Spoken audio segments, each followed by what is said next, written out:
Okay. All twos. Okay. So that's good because I'm gonna teach you some stuff that okay, it's a lot of twos. It's actually only one. Okay.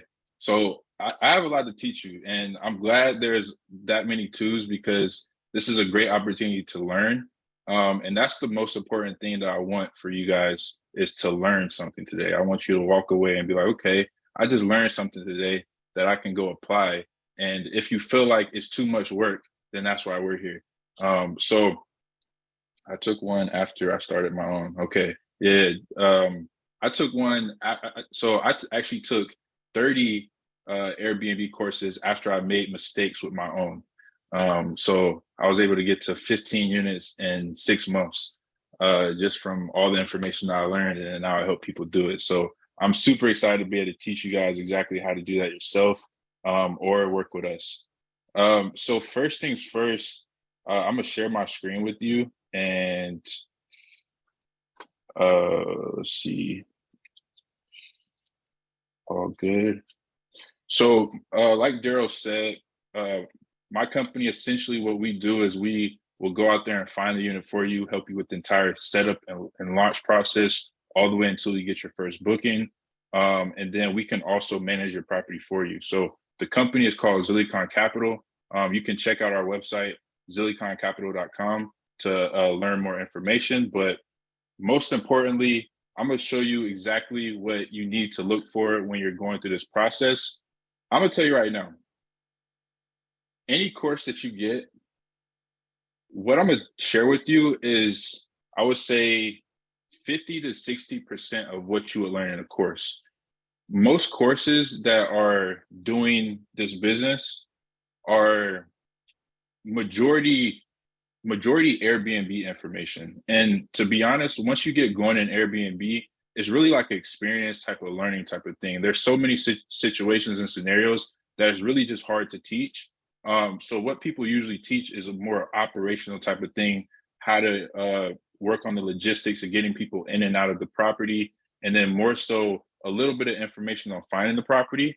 But a lot of people don't know how to find properties that well, or it's just too long of a task to really focus on.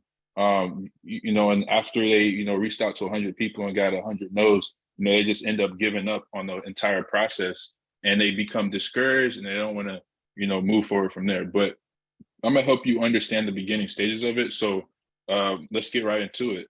So the agenda for this meeting, I'm gonna tell you guys my story. How I all started from all this. I'm gonna teach you about rental arbitrage, and then how our process actually works, and then the usual timeline, and then how the investment actually works with us. So first things first, my story from all this, I actually invest in real estate in Dallas.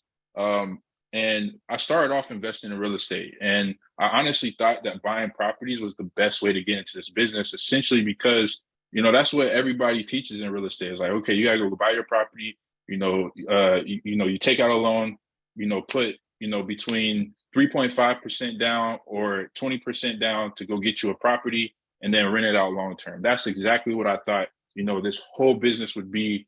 And while I was doing it, I ended up getting me a duplex, and I did a full renovation on it just to have the idea to rent it out long term. And I had some buddies that were doing Airbnb, and then I had some family that knew nothing about Airbnb but everything about long-term renting and just renting out your property to a long-term tenant. So first things first, when I got the property, I already had in my head that I was going to rent it out long term. And so I was getting close to like the end of the renovations. And one of my friends, he had got like his third property for Airbnb. And he kept telling me like, yo, you should do Airbnb. You should do Airbnb. I'm like, show me the numbers, show me something that, actually solidifies your statement. Because you telling me to do Airbnb isn't much help because everybody's telling me the long-term rent. So, he still didn't really show me the numbers or anything like that because we wasn't like connected that close. And I was kind of blind to it all. And essentially, we was talking one time and he was like, yeah, I just picked up my, fourth property for Airbnb. I'm like, how are you getting property so fast? Like I'm still on my first property.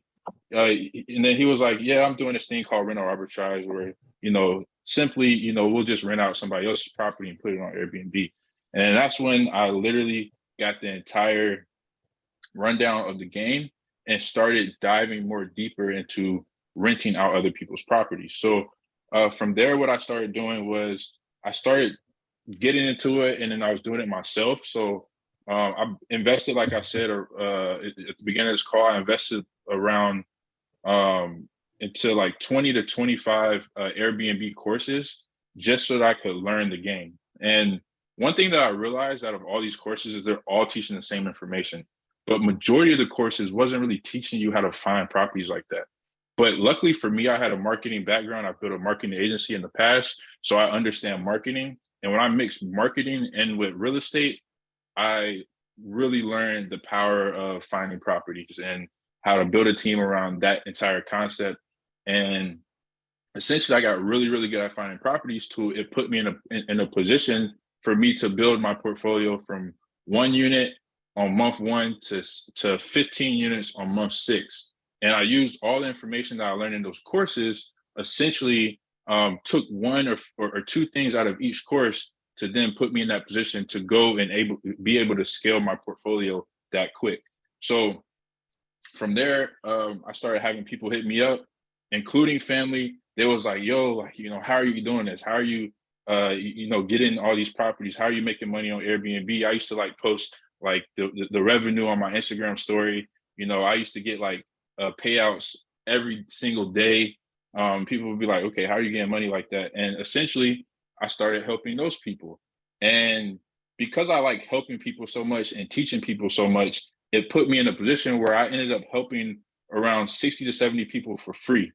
And I look up and I had helped all these people. I had all these testimonials. I had all these people that work with me. I was getting people, units in Mexico, Dubai, like in places that I had never even traveled to, just based off of what I knew about finding properties. And so a point in time came where I started just closing deals for people. And then it turned into, me meeting someone who ended up changing my life. He runs a even bigger business than I was actually running at the time. And we partnered together, and, we've just, been up ever since. But essentially, it all came based off of me helping other people.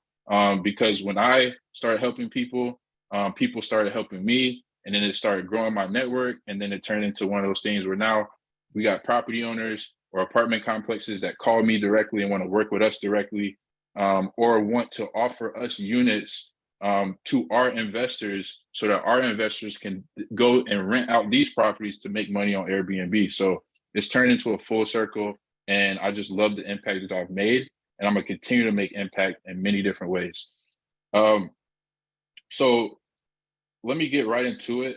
The rental arbitrage business. So like I said, it's renting out a property that's not yours.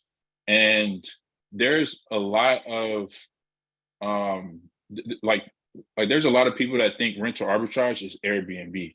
No, rental arbitrage is renting out a property that's not yours, and subleasing it and using it on other platforms or other ways to make money. And those platforms are Airbnb or VRBO, different platforms like that. So you're re-renting the property out on other platforms to make money with their permission. And that's the most important piece, with their permission. There's people that do this business. It's even coaches that coach this business that tell people, look, it's cool. Like the property doesn't have to know that you're doing Airbnb, or you can just tell them you're doing corporate leasing and don't tell them that you're doing Airbnb. And you think you're building a good business, but you're actually building a sneaky business. And that can really put you in a position to where you're always looking over your shoulder because you don't want anything to happen. You don't want to lose your business. And that's not a good way about doing any of this. I learned the hard way. Luckily for me, I learned fast. I failed fast, and it put me in a position where I started doing things the right way. And so my whole goal is to teach other people how to do it the right way. Now, I don't have any courses. I don't have a Facebook group. I'm simply doing these things for people because there's a lot of people that run businesses or have jobs and just simply want to invest so they can create that financial freedom for themselves. So the next thing is, how does the lease work? So it's called a corporate lease. So anytime you hear corporate lease, it's simply the meaning that you're leasing a property under your business. So apartment complexes either offer personal leases or corporate leases. Now, to do this business, I advise you do a corporate lease, mainly for your business and tax purposes, but also because you can build a portfolio on corporate leases, and it's just way more smoother. So all you're doing is signing that lease under your business, and then it's either you're fully doing it on your business or you're personally guaranteeing that lease. So essentially, when you fully do it on your business, there's no personal name on that lease at all. It's simply your business name. When you personally guarantee a lease, usually it's because your business is new. You don't have a lot of you don't have a lot of transactions coming into the bank account. So they just need more credibility for your business to trust you that you would be able to hold this lease. And so when you personally guarantee a lease, you're putting your business on the lease, and then you're putting your name. And the way you do it is you put your business name. So you would sign as your business name by its agent, your name. And that's a personal guarantee on that lease for your business. And that way, let's just say, for example, your credit isn't that great, or you have a business that's only been active for or incorporated for a week. Well, obviously you're not going to pass that application. So essentially, you're going to use yourself as a personal guarantee to your business as a representative so that you can get approved based off the credibility of yourself as a person, but under your business. It still stays as a corporate lease, but you're representing your business personally. So properties will either sign a lease addendum with you, or they'll add the addendum to the lease. And when I say addendum, this is what I mean. So if you ever talk to anybody who says, yeah, I'm doing a corporate lease, but the apartment complex doesn't know that I'm doing Airbnb, or I'm doing Airbnb out of my apartment, but I didn't do it under a corporate lease. Like, essentially what they basically said was they didn't get permission from that apartment complex to do Airbnb. And that puts you in a risk. That's a huge risk because you've invested a certain amount of money to get this property, pay the security deposit, and then furnish the property, all for someone to find out at the apartment complex or the property owner to find out and be like, nope, you got to get out. I didn't approve you of doing this. So essentially what we have in these processes is making sure that every single lease that gets signed comes with either a lease addendum or the lease addendum verbiage is in that lease. So then the apartment complex signs off on it. And what it does for you is, let's just say, for instance, that apartment complex gets a new management company.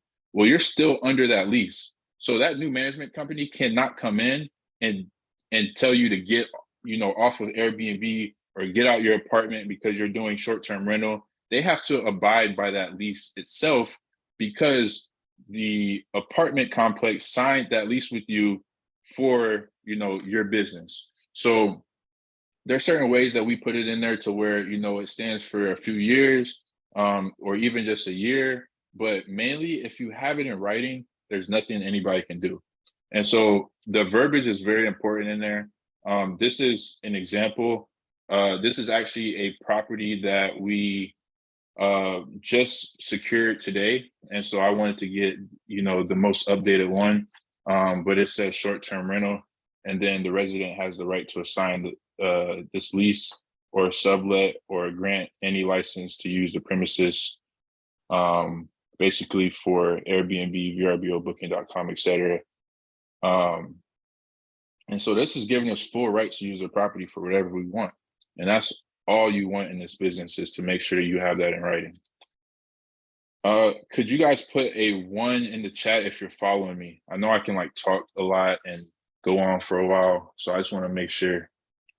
I see someone has a question. All right, what is the name of the program used to list on both Airbnb and VRBO? That right there. So, all right, so first of all, it's called Guesty.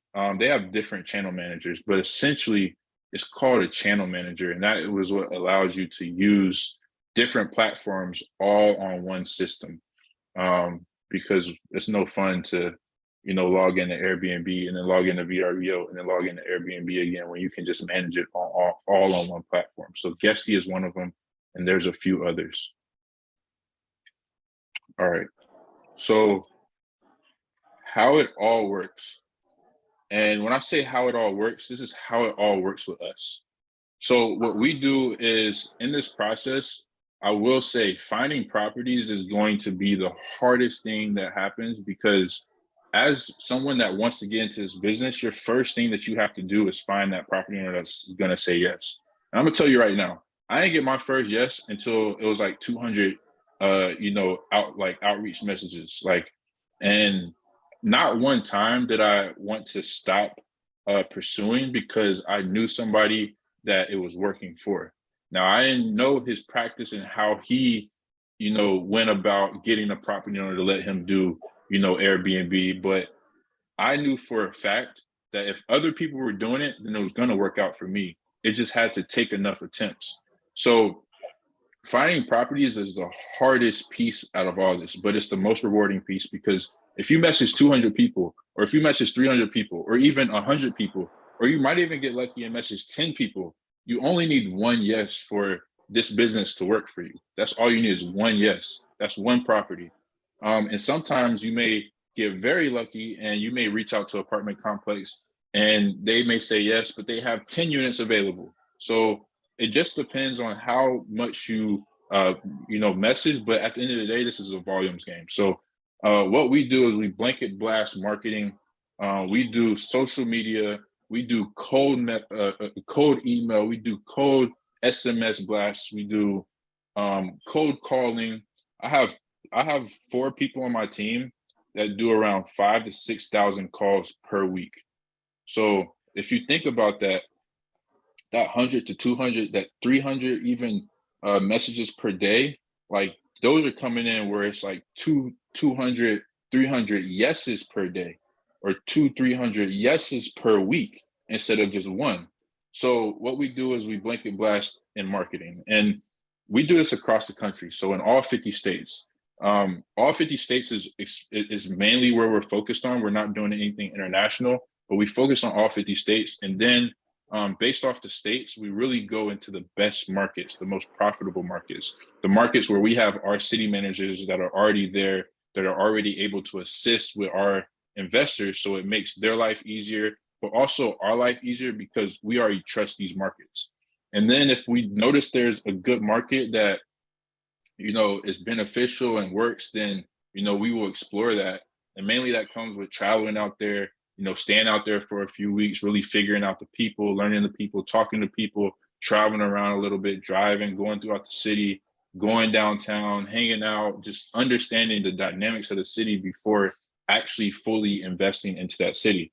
So once we do the marketing, we filter through the deals. So filtering through the deals is very, very important. It comes down to talking to the property owners, seeing if the property owners are even good people to work with. Like some property owners are assholes, some property owners you don't want to work with. I'm a property owner myself. So we want to make sure that we're working with the right property owner, because at the end of the day, we're building that relationship with them, but also the property owner, all they're good for us, it sounds crazy, it sounds bad, but all they're good for us is just letting us use their property. So we don't really want them, outside of that, because, they can be annoying property owners at the end of the day. So we're going to filter through as many deals as possible. And then what we're going to do is we're going to select that unit. Once we select the unit and the unit, is approved, we have the lease addendum signed, we have the application, we have the lease, a copy of the lease, all those things that we need for it to be a legit deal. Then we're going to do the profit projections.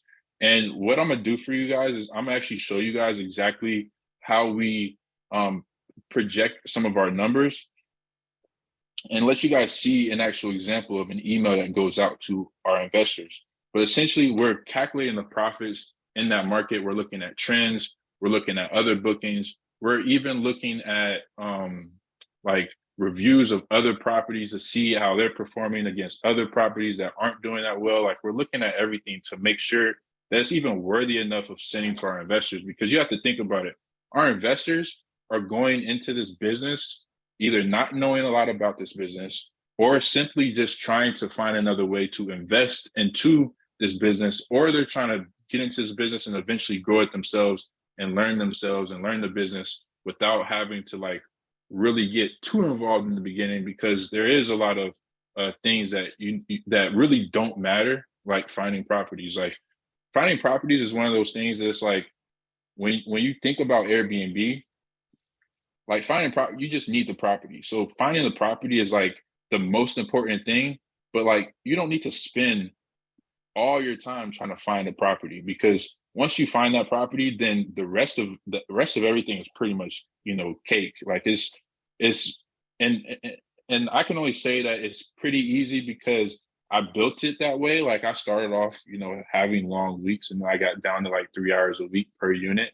But at the end of the day, like finding the property is the hardest piece, but you're gonna spend so much time trying to find a property that it's just going to be draining. So we're doing the profit projections, and then we're going to go to cost management and pricing strategy. So we want to understand, the pricing dynamics. We want to understand what's changing the prices, why are these prices this way, what seasons these prices are changing, so that we know what to expect when it comes to the management side.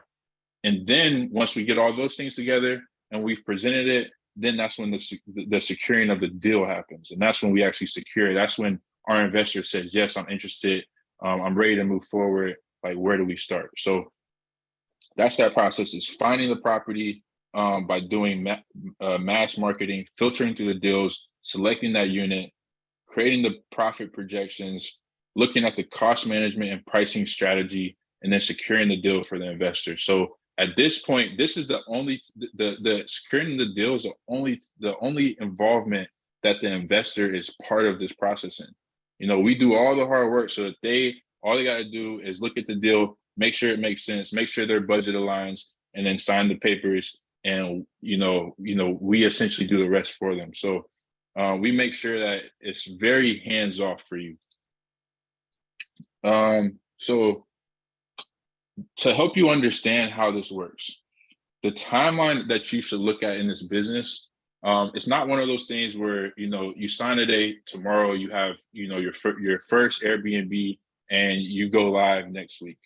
Now that only works in cases where the property is already furnished, but in the most average cases where you're getting an empty unit where the property is not furnished, it's going to take around 34 days, and I'll break that down for you. So once you start working with us, securing the unit for you takes around 5 to 10 days. Some people get it faster, or some people fill that entire 10 days. And the thing about the securing the unit for you, let's just say we send you a property and it's like, it's not really what you was looking for, where you're going to have another property coming in. Like, I believe Daryl, we sent like two properties out today, or three. I think it was like Dallas. We sent out Miami, we sent out Indianapolis, and Indianapolis was a furnished property. So it's like, your selection can be on average 5 to 10 days, but even if it takes you 15 days to select the property, like that's completely fine. So other than that, we're going to reach out to you to confirm that deal. So that's about a 24-hour window. So let's just say we send you a property. It's going to take you maybe 12 hours, 24 hours to decide. But we want to make sure that when you get that property in your hand, you want to know pretty soon how fast you're looking to move forward, because you're also competing with other people that just want to rent out that property.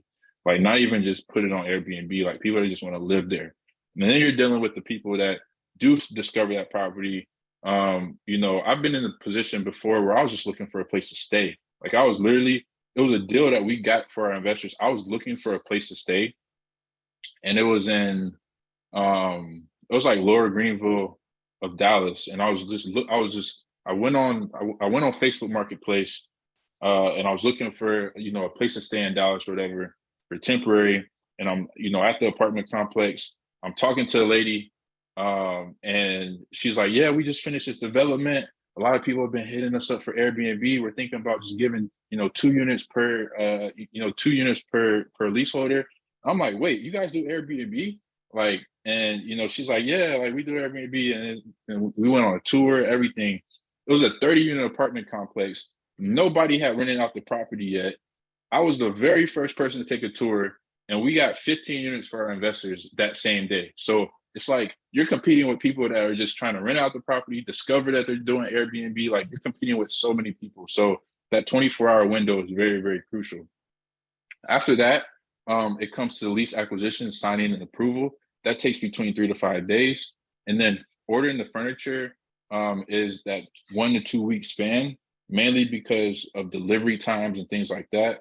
And then the setup and assembly with us takes 3 to 4 days. And then listing that Airbnb and launching it, including like the photography and everything, takes about 2 days. And then that comes out to 34 days on average to launch your first unit. So now, so that you understand, I don't know why it keeps doing that.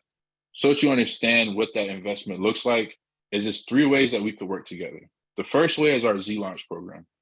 Our Z Launch program includes us finding that property for you. And essentially, when we find the property for you, we're going to go out and do the hard work for you. You're just going to sit back, relax. You can be on vacation. You can be asleep. You could be attending to your children. You could be spending time with your family. And we're going to do all the hard work for you to go find those properties for you. Once we find the property for you, like I said, we're going to go through all the filtering, securing the deal, running the numbers, doing all those things for you. And we're going to present the opportunity to you. Once we present the opportunity to you, it's about you selecting that property and like, hey, like I'm interested in this. We can be reached by text, email, call, and essentially what's going to happen is once you secure that deal, we're going to then take a card on file and we're going to order the furniture for you. What we're going to do is our team is going to go in and we're going to set up and assemble that property. We're going to do the photography, and then we're going to launch that unit until you get your first booking. So it's going to be your Airbnb profile, your VRBO profile, your direct booking link that we will actually make for you, your direct booking link. You could have your own website, but we take that and we do all the marketing for you. And essentially we manage it until you get your first booking. And that's our Z Launch program. Our Z Find program, now this has been more fitting for people who already have Airbnb portfolios because they've been doing this for a while, or they just simply have built a portfolio and they don't need help launching. They already have their team. They already have these people in place. So what we'll do as well is we'll just simply find the property for you. Now we do the same thing as a launch program where we'll find it for you and make sure that the lease addendum is signed. When I say lease addendum is signed, the property owner apartment complex has already signed the lease addendum, and then your side is actually blank. So we're getting them to sign and commit before we even present you with the opportunity. So we're getting the lease addendum, we're getting it signed, and then we're getting the lease, or we're getting the copy of the application, and we're presenting it to that investor. Now that investor, all they're doing is signing everything, and then they're taking it from there. They're doing their own thing. And then we have our management program. Our management program is simply us managing for you. So if you've ever heard of co-hosting before or property management before, that's essentially what it is.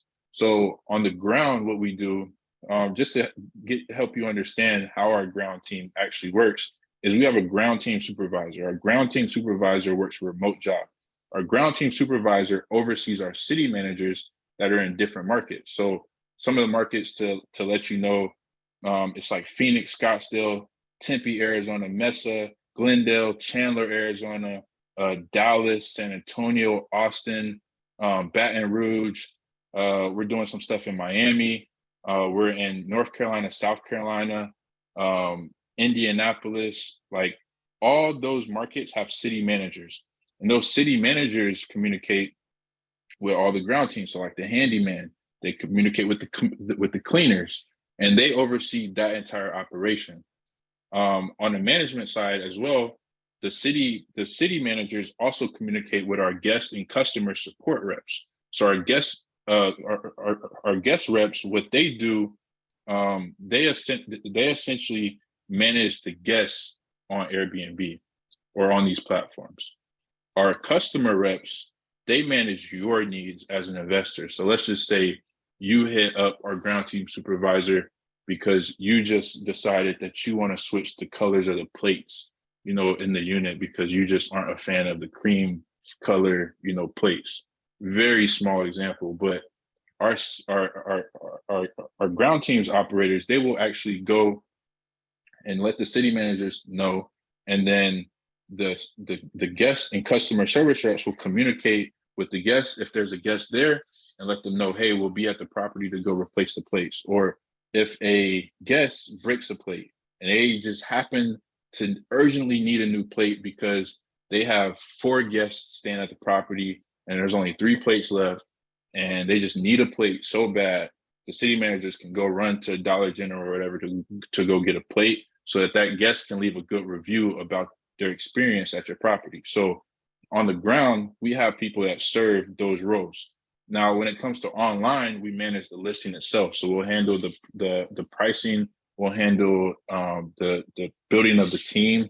So the team is more like a remote thing that you build, and then you operate them on the ground, and they communicate with the ground team supervisor and the city managers. And essentially, we're managing that listing online to make sure that everything is going smooth and you're getting the results that you expected.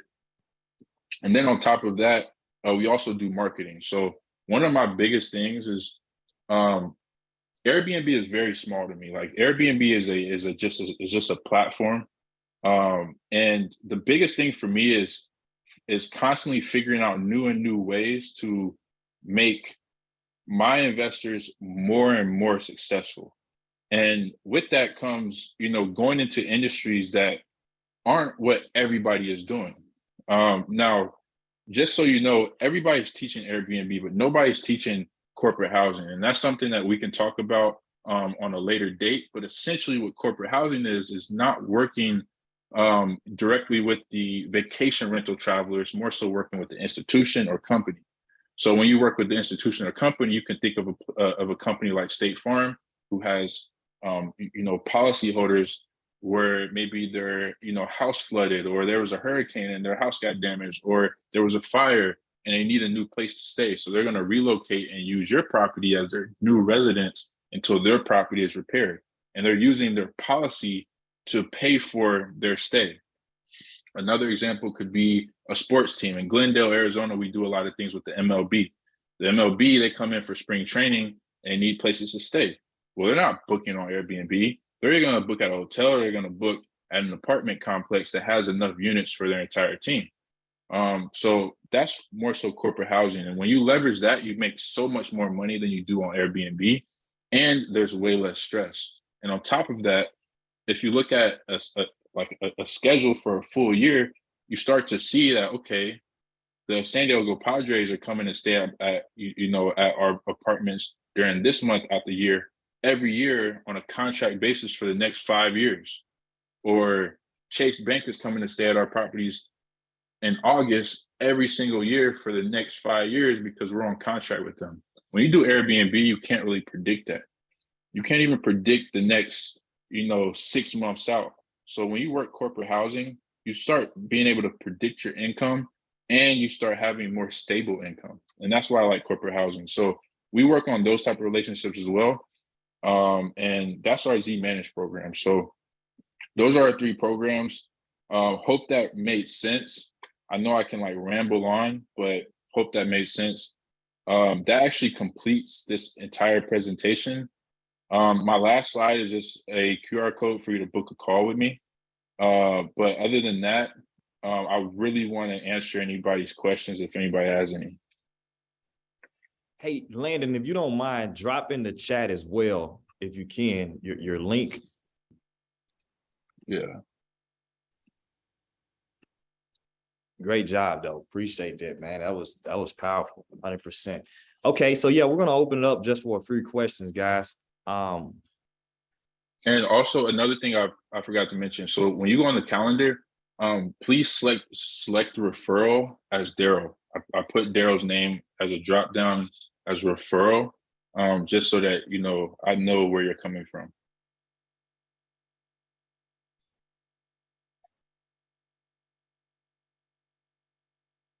Okay, great. So that's the link. If you guys want to book a one-on-one call with Landon, he dropped it in the chat. Looks like Jose got a question about Mexico.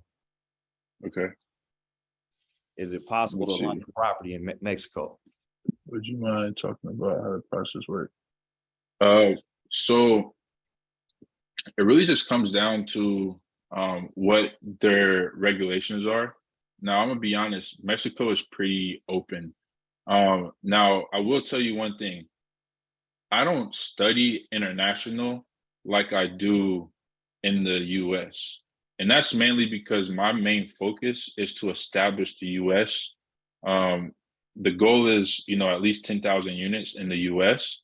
And then once I get to that goal, then I'll start exploring international. I may start exploring international, like maybe at like 5,000 or even like 7,000 units. But I want to establish the US because, if I start going international, then I got to start thinking about building teams internationally, because some people can't travel international or they feel uncomfortable going international. So you really have to do your due diligence. But what I would do is, for example, like if you have the ability to go international, what you want to do is you want to like search like whatever that town is and then put short-term rental regulations on Google. So like, let's just say it's Cancun short-term rental regulations. And essentially what you need to do in the city is the same thing that you would do in the US is essentially you're establishing that team out there. And your team is going to consist, you don't really need a city manager until you're at a certain amount of units. I like to say like 20 to 30 units. And essentially all you really need is a cleaner and a handyman. And that cleaner and a handyman is going to serve as your property managers for that property. So if you go to a place like Mexico, as long as you know a cleaner and a handyman that can clean your property after every checkout, and a handyman that can kind of be on call anytime something goes wrong, or even assembling furniture, then you're straight. Once you have those two pieces together, all you need to know is how to find that property. You maybe know someone that has a property out there. Maybe you know a realtor out there. And once they find that property for you, then all you're going to do is you're going to order the furniture, make sure the furniture is there, have that handyman go in there and set everything up. And then from there, you're launching that unit. Now, that's the way you would do it if you were solo, and you want to do it, the right way. And you can do that. You can do that internationally. You just have to be. You have to be on the people that are working. You just have to make sure they're doing the right things, because, when you don't have somebody that's on the ground specifically that you can actually trust, you want to make sure that they're, taking care of things. Like, when I first started, we would have people that would get the furniture and they would go put it in their house, like all types of stuff. So you want to make sure that, when you are far away or in a different market or anything like that, you want to make sure you have people that you can trust on the ground that are working directly with you that can help you, because what you don't see is what you don't know. What areas don't you recommend?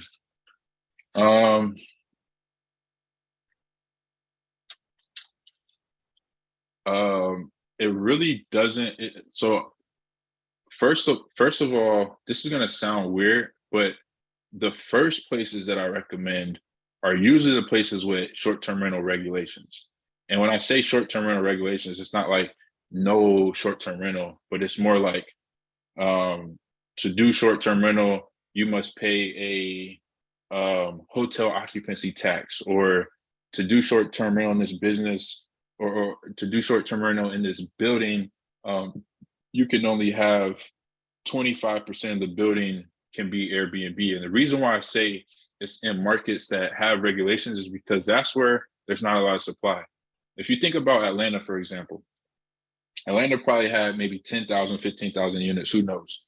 What happens is they come out with short-term rental regulations and people are like, oh, I can't do this no more. I'm not going to do this no more. And all they had to do was get a license or permit.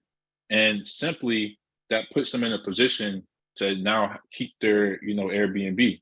Now, Atlanta has different rules than a place like Chicago, but essentially what happens is now you're in a market where you're doing it the right way and there's less supply because less people want to do the hard work to get the unit or keep the unit.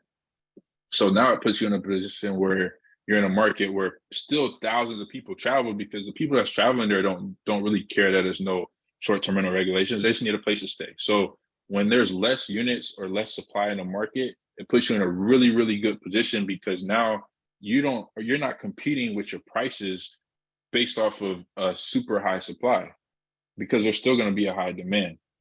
When it really comes down to like places that you don't really want to be, I would just say in bad areas because one thing that's going to happen is your guests are booking your place based off of the property and how the property looks, not the outside of the property, but the inside of the property. You could have a property that hasn't been renovated on the outside, but it looks beautiful on the inside.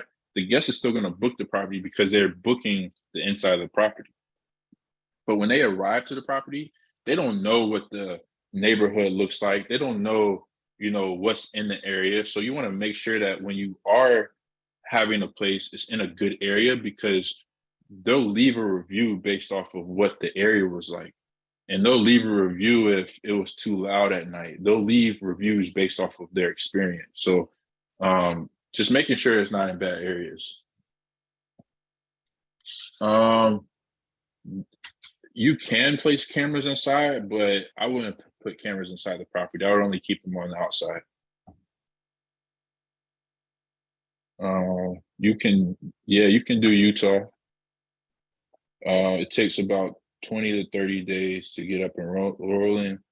I would say more on the 30-day side, but so like if you have a property that's furnished, like if you're getting a property that's furnished, like we just got someone a property that's furnished, like their process is like 5 days from, the minute that they secure the deal to, when it's on Airbnb is like 5-day process. Like, so if it's furnished, it's going to take way less time because the furniture is already there. So you're not relying on, 2 to 3 weeks or a week or 2 weeks of, furniture delivering to the property.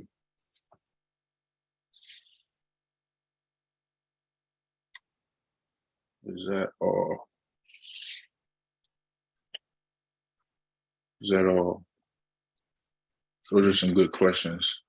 Dope, man. Well, definitely appreciate your time, Landon. Thank you guys for showing up, and looks like everybody stayed on for the whole presentation.